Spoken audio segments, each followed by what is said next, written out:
Padre, porque sabemos que tú eres en tu universo, en tu palabra, en tu Hijo, pero principalmente en tu pueblo, Señor.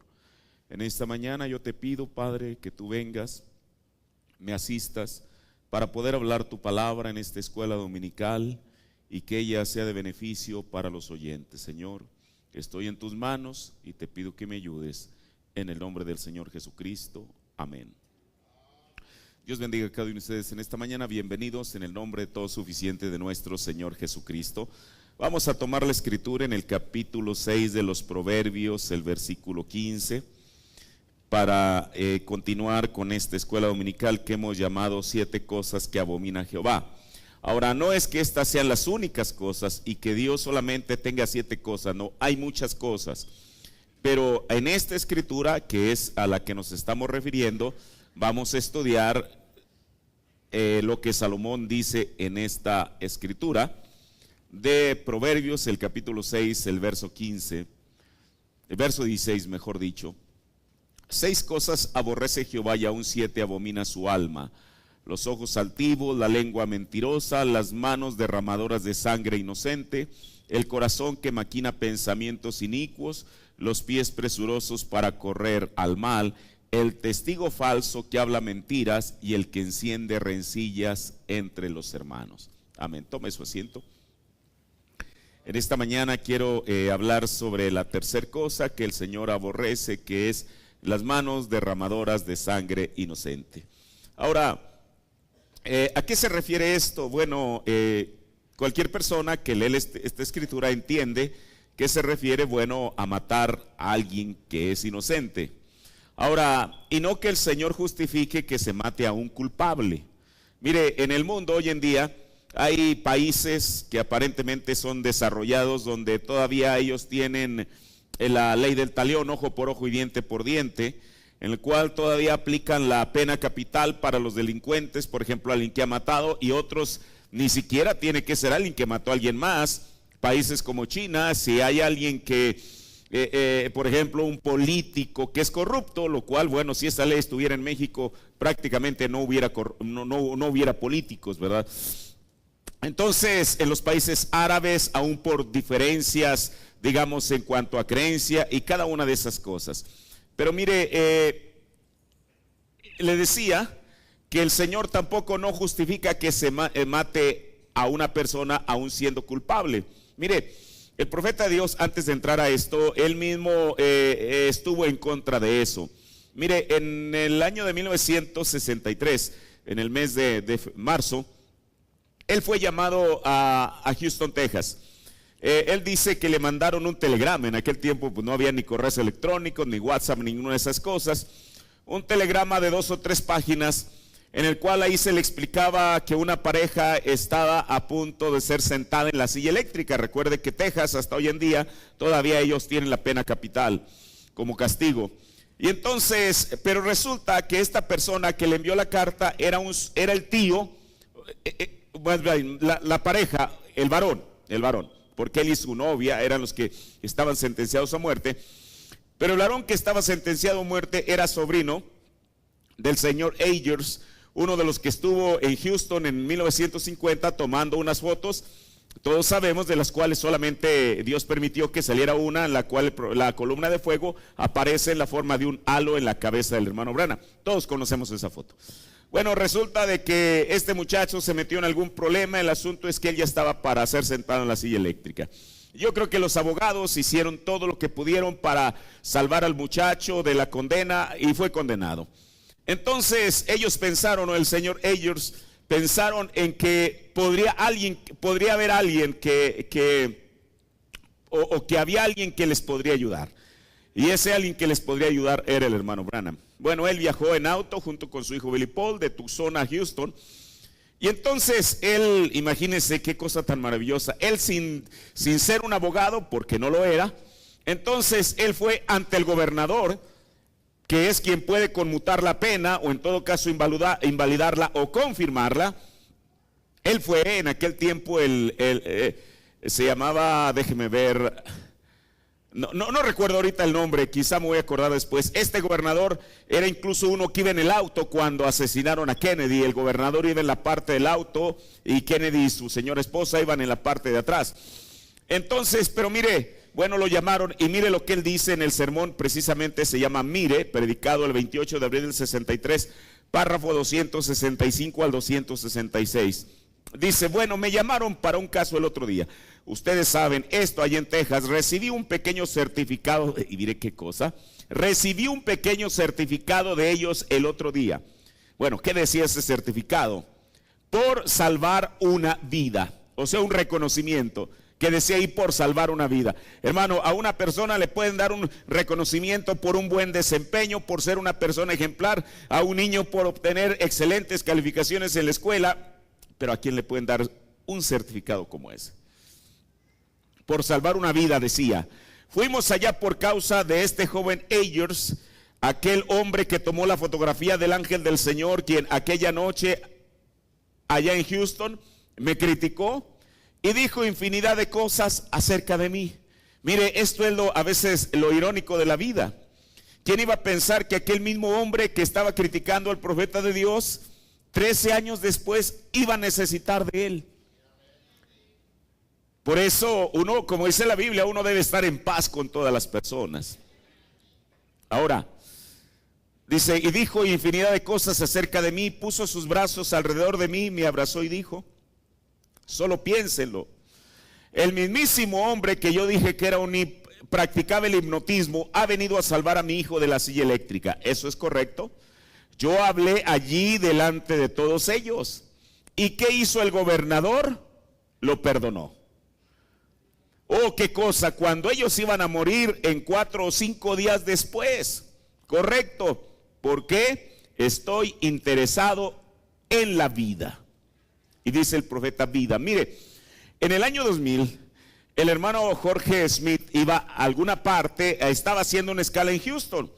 Y quizá la escala era de algunas horas, y entonces él contactó a uno de estos, creo que era Kipperman, estaban familiarizados con este joven, él sabía. Y entonces este señor le contó hace 17 años al hermano Jorge algo que al menos yo no sabía. O sea, el muchacho estaba condenado a muerte. Entonces llaman al profeta para que él vaya e interceda ante el gobernador por él. Y mire lo que pasa, lo que sucede. Yo dije, Señor, usted no tiene derecho alguno de quitarle la vida al muchacho. La primera sangre que fue alguna vez derramada fue cuando un hermano derramó la del otro. Él derramó su sangre, pero Dios no le quitó la vida por la pena capital. Él puso una marca sobre él para que nadie lo matara. No borren eso, amén y amén. Estamos interesados en la vida. Bueno, mire, el profeta de Dios, él no tenía una formación para ser un abogado, pero sin embargo él invocó la ley que está por encima de cualquier ley terrenal, y es la ley de Dios. Y él puso el ejemplo de Génesis. Cuando Caín mata a Abel, el Señor no mata a Caín, como dice el profeta. Ahora mire, aquel argumento debió haber sido tan poderoso que a este muchacho que estaba ya para ser ejecutado, le conmutan la pena y le dan cadena perpetua. Ahora, uno dice, bueno, no cambió mucho. Realmente sí cambió, hermano. Porque no es lo mismo que a los 4 días lo ejecuten a que al menos esté en la cárcel toda la vida. Bueno, le conmutan la pena y le dan cadena perpetua. Uno diría, bueno, si viviera el muchacho todavía en el año 2017, quizá estuviera en la cárcel, pero quiero decirle que no. En 1900, déjeme ver, eran 63, en 1978, 15 años después de que él estaba para ser ejecutado, las autoridades de Texas le conmutan la pena todavía. Imagínense, de estar para ser ejecutado, le dan cadena perpetua en 1963. En 1978 le dan libertad condicional. O sea, él solamente purgó 15 años en prisión. Y si esa persona vive, si todavía está vivo en esta mañana, fue gracias a que un profeta de Dios intercedió por él. Y yo, bueno, ayer que estaba escribiendo esto en mis notas, yo dije, si él viviera, tendrá conciencia que no fueron los abogados, ni fue la bondad del juez, ni fue la bondad del gobernador, sino que fue William Branham quien le salvó literalmente la vida. Ahora, por eso dijo el profeta, estamos interesados en la vida. Usted sabe, cuando él fue iba a Europa, y aquella mujercita, Florence Nightingale, fletó un vuelo desde Sudáfrica a Londres para que él orara por ella. Tenía un cáncer estomacal. Todos hemos visto la foto de ella. Antes que el profeta orara por ella era un esqueleto. La hemos visto, ¿verdad? Sin embargo, al poco tiempo, o más bien, ella llega a Londres, ya no podía hablar, ya no tenía suficiente líquido para producir saliva, y con lo poco que balbuceaba, le dijo, hermano Branham, ore para que yo muera. Dijo el profeta, yo nunca voy a orar para que alguien muera. ¿Cómo? Oró por ella y milagrosamente el Señor la restaura de ese cáncer que es uno de los más agresivos. Y después ella envió una carta con su testimonio y una foto. Ahora, regresemos a mi tema. Sabemos que la primera sangre inocente que fue derramada sobre la tierra fue la de Abel. ¿Por qué? Porque Abel no tenía ninguna culpa.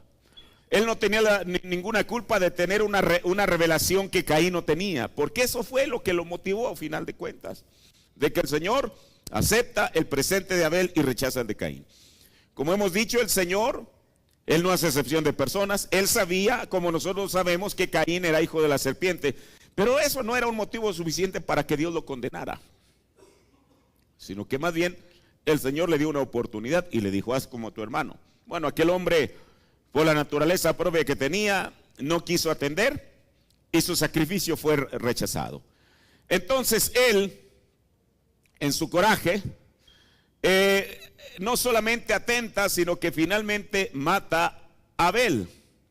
Ahora, esa fue la primera sangre inocente que fue derramada sobre la tierra. Ahora, tanto en el Antiguo Testamento como en el Nuevo Testamento, Dios aborrecía y aborrece el hecho literal. ¿A qué me refiero? El derramar sangre inocente. Mire, a Israel, a ellos no se les permitía derramar sangre inocente. Pero a pesar de eso, en el tiempo de Jesús, Él les reprochó en que cuando sabían que no deberían derramar sangre inocente, lo hicieron. Mire, en el capítulo 23 de San Mateo, en el verso 35, el Señor Jesús les está diciendo, dice, para que venga sobre nosotros toda la sangre justa. Aquí la palabra justo, en la versión que usa el profeta, que es en la versión Reina Valera contemporánea, dice inocente. O sea, para que venga sobre nosotros toda la sangre inocente que se ha derramado sobre la tierra. Ahora, aquí el Señor se está refiriendo a ellos, o sea, la sangre inocente que ellos habían derramado. Y dice, desde la sangre de Abel el justo.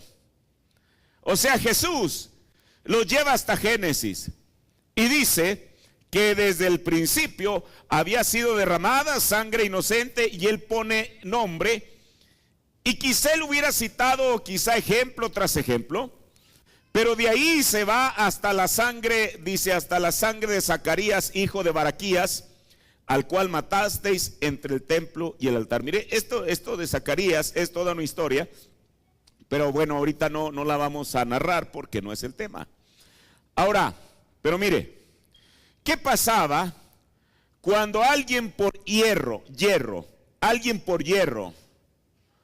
mataba a su semejante? O sea, por hierro quiere decir que lo hizo por equivocación, que no lo hizo premeditadamente, ni con dolo, ni mala fe. El Señor es justo. Él es justo realmente. Y entonces Él proveyó una vía de escape.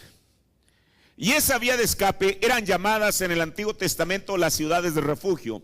Eran 6 ciudades. Y en el libro de Deuteronomio, el capítulo 19, verso 7 al verso 10, el Señor dice: por tanto yo te mando diciendo, 3 ciudades te apartarás. Bueno, eran 3 de un lado del Jordán y 3 de otro, eran 6. Si Jehová tu Dios ensanchares tu término, como lo juró a tus padres, y te diere toda la tierra que dijo a tus padres que había de dar. Cuando guardases todos sus mandamientos que yo te prescribo hoy, para ponerlos por obra, que ames a Jehová tu Dios y andes en sus caminos todos los días, entonces añadirás 3 ciudades más de estas 3, o sea en total 6. Porque no sea derramada sangre inocente en medio de tu tierra, que Jehová tu Dios te da por heredad, y sea sobre ti sangre. O sea, cuando una persona, por hierro, por ejemplo, la Biblia aún habla de eso, que alguien podría ir a cortar madera, y entonces, usted sabe, en aquel tiempo no había sierras eléctricas, con un hacha estaba cortando por ahí el árbol, y entonces el hacha se salía del cabo, del mango, y golpeaba a otra persona y la mataba. Bueno, eso fue a lo mejor por imprudencia, pero no fue deliberado. La ley había dicho que era ojo por ojo, diente por diente. Los deudos iban a investigar quién era aquel que había dado muerte a su familiar, y cuando lo identificaban iban a ir por él para hacerle lo mismo, para matarlo. Entonces el Señor les dijo: mira, van a ser 3 ciudades y después otras 3 ciudades. Eran ciudades amuralladas, en las cuales cuando tú derrames sangre inocente por hierro, entonces vas a ir corriendo, te vas a presentar en la entrada de la ciudad. Ahí va a haber unas personas, unos jueces, tú les vas a explicar cuál es el motivo que quieres entrar a la ciudad, y te van a permitir el paso. Pero si ellos se descubre eventualmente que lo hiciste con dolo, con hierro, con toda mala, no con hierro, con dolo, con toda mala intención, te van a sacar de ahí y te van a entregar a los familiares. Ahora, el profeta dice en el sermón Dejando escapar la presión, predicado el 13 de mayo del 62, párrafo 56, dice: bueno, en el Antiguo Testamento llegaba el tiempo cuando un hombre, aún en ese entonces, podía acumular presión. Y era cuando él hacía algo indebido. Si él derramaba sangre inocente, pues entonces tenía que huir. Pues tan pronto como ese hombre que él había matado, o lo indebido que hubiera hecho, ese hombre al que le hizo mal, algunos de sus familiares lo perseguían hasta encontrarlo, y ahí se le daba muerte. Era diente por diente y ojo por ojo, y como ven, el hombre no tenía donde detenerse. Si él había hecho algo accidentalmente, y por supuesto la gente no le creía, pues él tenía que huir. Porque tan pronto como él cometía esto, entonces los parientes de este hombre o mujer, el que fuera, ellos comenzaban a buscarlo, y cuando lo encontraban era diente por diente y ojo por ojo. Así vivían ellos. Pero Dios les dio esas ciudades de refugio para que una persona accidentalmente, aún habiendo derramado sangre inocente, podía encontrar un lugar en el cual pudiera estar a salvo. Mire, hay otro ejemplo muy significativo de la indignación que le produce al Señor el derramamiento de sangre inocente. Y este caso es el de Nabot. Nabot era un hombre, era un ciudadano común y corriente de Jezreel, que este hombre, tenía una viña, se la habían dejado por herencia a sus padres, y entonces un día Acab, él la quiso tomar, o más bien no la quiso tomar, sino más bien fue con él y platicó, tratando de llegar a un acuerdo. Incluso le ofreció un lugar mejor, a ver si él le quería traspasar esa viña. Pero bueno, Nabot, siendo que él no la había adquirido, sino que para él había sido una herencia, tenía para él un mayor valor, digamos, no tanto en lo monetario, sino en lo que representaba. Entonces, cuando él llega a su casa, bueno, está triste, como ya hemos narrado esa historia, el profeta no la narra, ahí está el triste, y entonces Jezabel, su esposa, lo nota, y le pregunta que cuál es el motivo por el cual él está en esa condición, y él le cuenta la historia.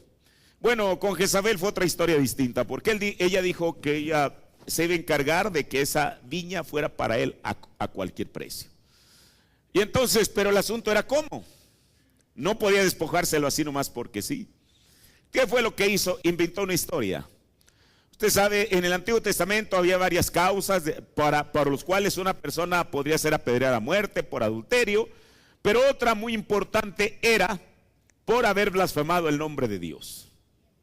Entonces, ella no podía acusar a Nabot de haber adulterado, porque seguramente iban a decir, bueno, ¿con quién? Y ese con quién no existía. Entonces, ¿de qué fue lo que lo acusó? Dijo, bueno, lo primero que me llega a la mente es que yo tengo que divulgar que él blasfemó el nombre de Dios, el nombre del Dios del cual ella ni siquiera creía. Pero para su conveniencia pudo sacar provecho de lo que ella tenía que sacar provecho. Entonces va y contrata testigos falsos. Y entonces les dice, miren, quizá los sobornó. Ustedes van a decir que escucharon a Nabot. O sea, ella era tan escritural como podía. Ella no se iba a parar delante del público y decirles, miren, ciudadanos de Israel, siendo que soy la reina, la esposa del rey, quiero decirles que yo escuché a Nabot blasfemar el nombre de Dios. Quizá, no sé qué tanta credibilidad tendría ella, pero sí lo podía hacer a través de terceras personas. Entonces los trae. Y en 1 Reyes, el capítulo 21, el verso 13, dice, vinieron entonces dos hombres perversos.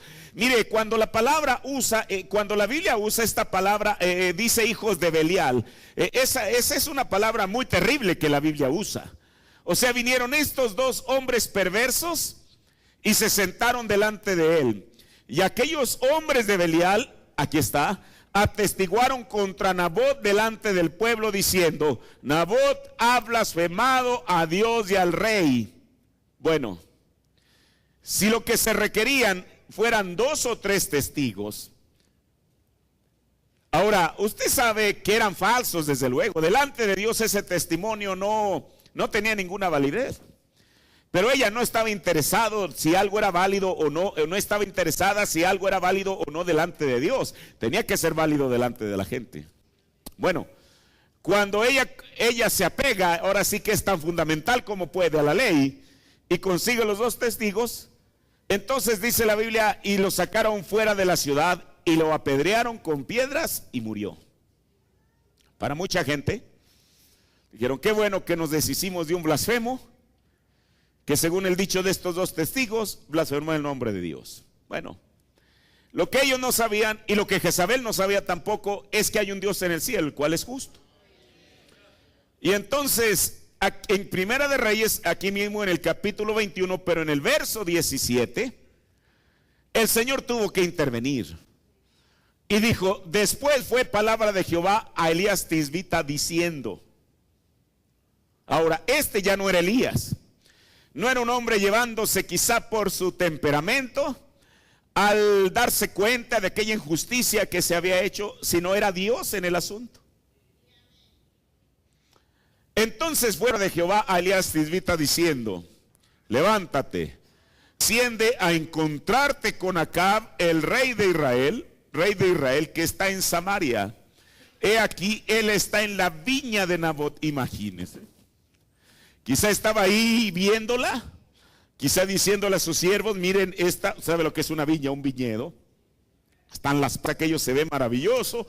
Quizá diciendo, miren, el agua la vamos a canalizar por aquí. Esta parra parece que está, usted sabe, porque todas crecen más o menos a este tamaño. Esta está un poquito más grande, hay que tomar unas tijeras y podarla. Bueno, haciendo los arreglos que él consideraba pertinentes. Cuando él ve que Elías llega, pues no se imagina cuál es el propósito de que Elías Tisbita se presente allí.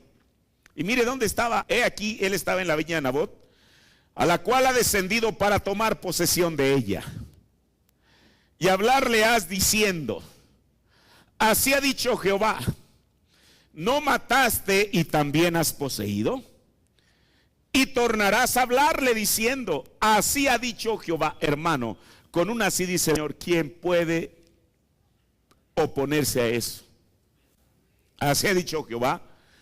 En el mismo lugar donde lamieron los perros la sangre de Nabot, los perros lamerán también tu sangre, la tuya misma. Ahora, bueno, Pero ¿qué de la autora intelectual? ¿Cómo se llama hoy en día? ¿Quién era la autora intelectual? Jezabel. ¿Por qué lo mandó con Acab? En el verso 23 dice: de Jezabel también ha hablado Jehová diciendo: los perros comerán a Jezabel en la barbacana de Jezreel. Esto fue lo que el Señor dijo a través de los labios de Elías respecto a Acab y Jezabel. Todos hemos leído la Biblia y sabemos que eventualmente esta profecía dada por Elías se cumplió. Pero ¿por qué este hecho provocó la ira del Señor sobre ellos? Porque ellos habían derramado sangre inocente. Mire, en el sermón Preguntas y Respuestas sobre el Espíritu Santo, párrafo 95, dice el hermano Branham: otro profeta antes que él, la palabra de Dios había salido de Elías, un verdadero profeta. Lo había dicho: porque tú has derramado la sangre inocente de Nabot. Mire, aunque la Biblia textualmente no le llama así que fue sangre inocente, el profeta viene y coloca la escritura en su justa dimensión. Porque tú has derramado la sangre inocente de Nabot, los perros lamerán también tu sangre. Él le dijo este mal a él. En el sermón Respetos, párrafo 110, dice: y ustedes saben, o 109, y ustedes saben lo que Elías le dijo a Acab. Dijo: porque tú derramaste la sangre inocente de Nabot, así los perros lamerán tu sangre también en la calle. Y lo hicieron. Entonces, esto fue lo que causó la indignación de Jehová por el hecho de lo que hizo Jezabel.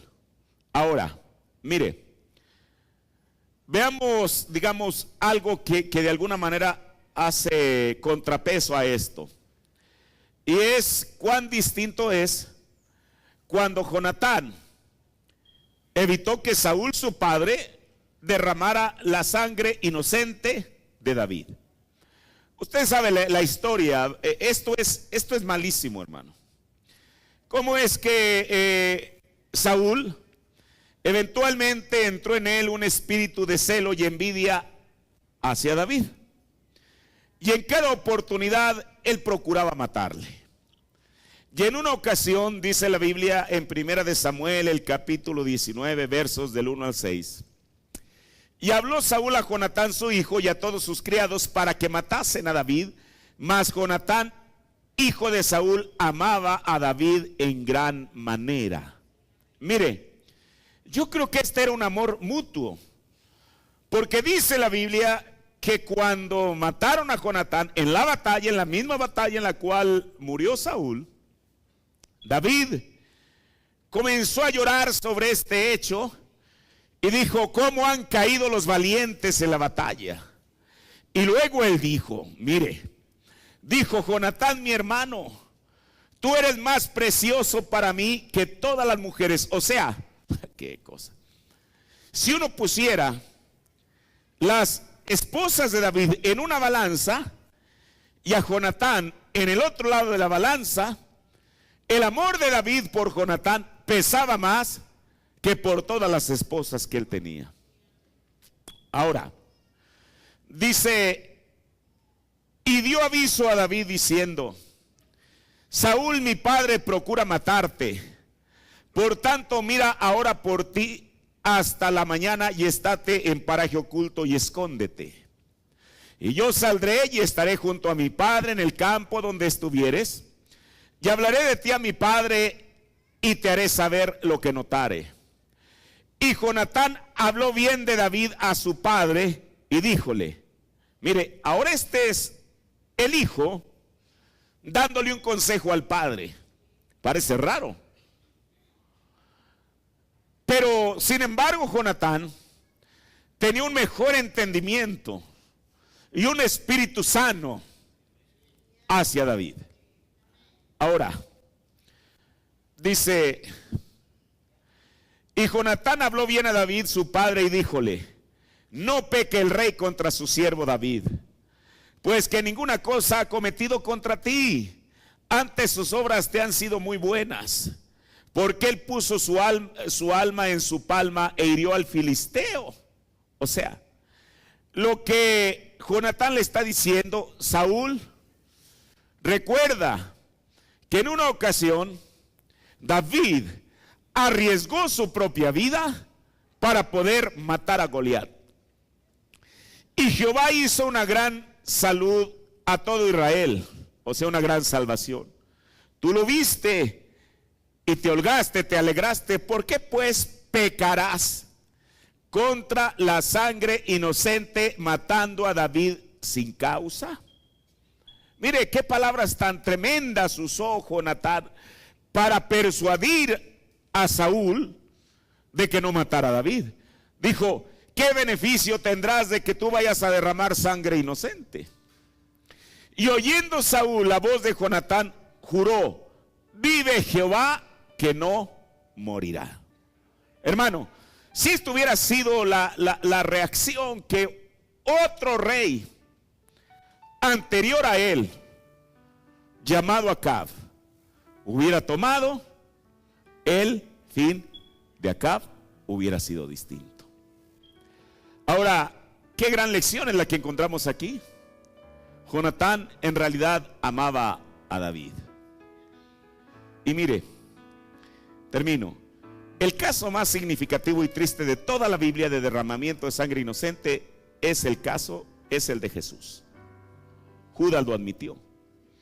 Mire, después de que él traicionó al Señor, cuando su conciencia le comenzó a punzar y no lo dejaba en paz, entonces él regresa con los sacerdotes con aquella misma bolsa que contenía 30 piezas de plata. Y en Mateo 27:4 dice, diciendo, o sea, Judas: yo he pecado entregando sangre inocente.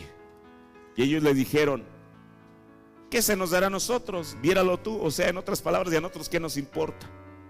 Lo que tú hiciste, lo hiciste. En el sermón ¿qué os parece el Cristo?, predicado el 3 de septiembre del 51, párrafos 106 y 107, dice el profeta: pensemos en Judas, su enemigo. Vemos lo que dijo su enemigo. Judas, ¿qué piensas de él? O sea, ¿qué es lo que él pensaría de Cristo? Y dice: oh, dijo él, yo he entregado sangre inocente, denme una soga para que me pueda ahorcar. Y Caifás: aquí tienes tu dinero, yo entregué sangre inocente. Ahora, puestos de pie, en esta mañana hemos visto tan solo algunas historias del Antiguo Testamento donde nos habla del derramamiento literal de sangre inocente literal. Pero yo creo que lo que Salomón nos está diciendo en esta escritura es algo que va más allá, no solamente de lo literal, sino que se aplique también en lo espiritual. Y eso lo veremos después. Señor, te damos gracias, Padre bendito, por tu palabra, Señor, la cual, oh Dios, sabemos que ella es rica, Señor, y que siempre tiene una lección para aprender para cada uno de nosotros, Señor. Te ruego, Padre, que esto se quede en nuestros corazones. Señor, hemos visto la sombra, pero después veremos lo real, Señor, si tú nos permites hacerlo, Padre. Todo esto es para instrucción de cada uno de nosotros, Señor. Gracias en esta mañana, en el nombre del Señor Jesucristo. Amén. Dios les bendiga. Pueden tomar su asiento.